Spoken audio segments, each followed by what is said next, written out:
How's it going, gamers? Chongo here with another commentary for you guys, and today the gameplay is of Batman Arkham City, so hopefully you enjoy that gameplay in the background.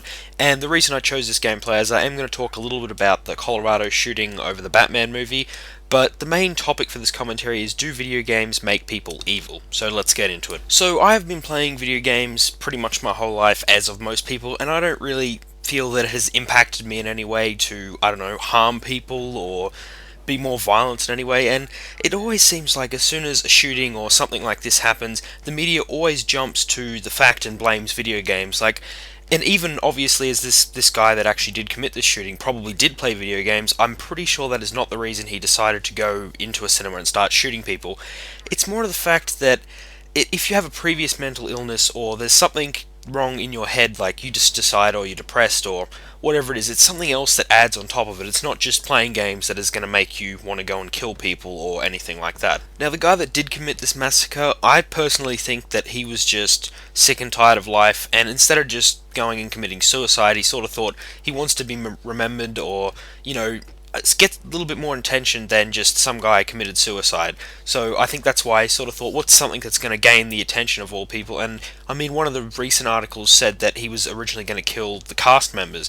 So obviously, even though this has got a lot of attention as is, imagine how much more attention it would have got if he had killed some of the main cast members of this movie. I mean, that would have exploded more than it already has. So it seems to me that he's trying to gain the attention. It's not just aimless killing. Now, obviously, this guy felt, like this for a while, because as they've actually gone into his apartment and seen all the stuff that he had, he'd been stockpiling it for a couple of months. So it sort of makes you think that he obviously knew something was wrong or had that feeling. So if you ever get to the point of thinking that, obviously you need to go and get help before you actually do something.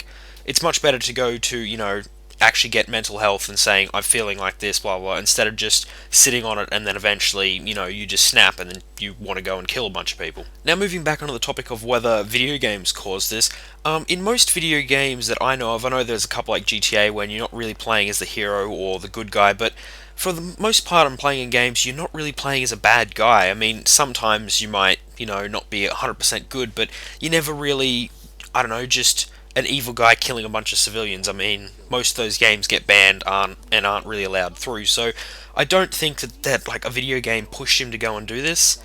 So that's why it's really annoying when the media automatically blames, all these video games that have got all this mindless killing, as they call it, but it's not really the thing that pushes someone to, go out and actually kill people. So if anything, I think video games would kind of motivate people to do actual good things instead of going and killing a bunch of people, because, yeah, as I've said, most of the time you're actually playing as, someone good in a video game. And also, there has been no real proper studies to show that violent video games tend to make people violent or aggressive or anything like that. It's all just, there are conflicting arguments on it, but I think it's more on how the person acts from what they see, and if they're not really taught the difference between reality and a game, then that's when the problems are going to arise. And obviously, if you've got previous mental illnesses, or mental illness that has just formed, that's going to be the pushing point of, going wanting to kill people or anything like that.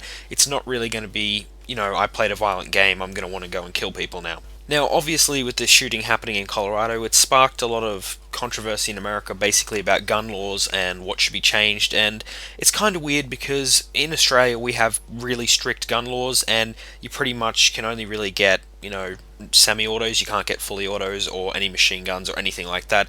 And it's kind of weird because the way that we see it is that you have to actually go through tests to get a gun license in Australia. You can't just rock up and buy one. You need to, apply for a permit and all that kind of stuff. Whereas, like, I don't know, an Australian opinion on, a gun control measure in America would be, instead of just, letting people buy guns, that they should take maybe a psychological test just to see, because obviously if that man hadn't been able to get the guns, he could have ran in there with a knife and stabbed a couple of people, but it wouldn't have been anywhere near as bad if he couldn't get his hands on those kind of guns. So it's, yeah, an Australian perspective on what all the Americans seem to be saying, that it was just one guy and all that kind of stuff, is that if you can try and stop mentally ill people from getting guns, you're obviously going to limit the amount of people that they can kill if they go and choose to do something like that. So that sort of brings me to the end of my commentary. I hope you enjoyed it. If you've got any comments about either the shooting in Batman or what your opinion is on violent video games, if they actually do make people, want to actually go and do stuff like this, or anything on gun laws or anything like that, just put them below in the comments. comments. And if you like this video, give it a like, and if you want to see more videos like this, subscribe. See you guys next time.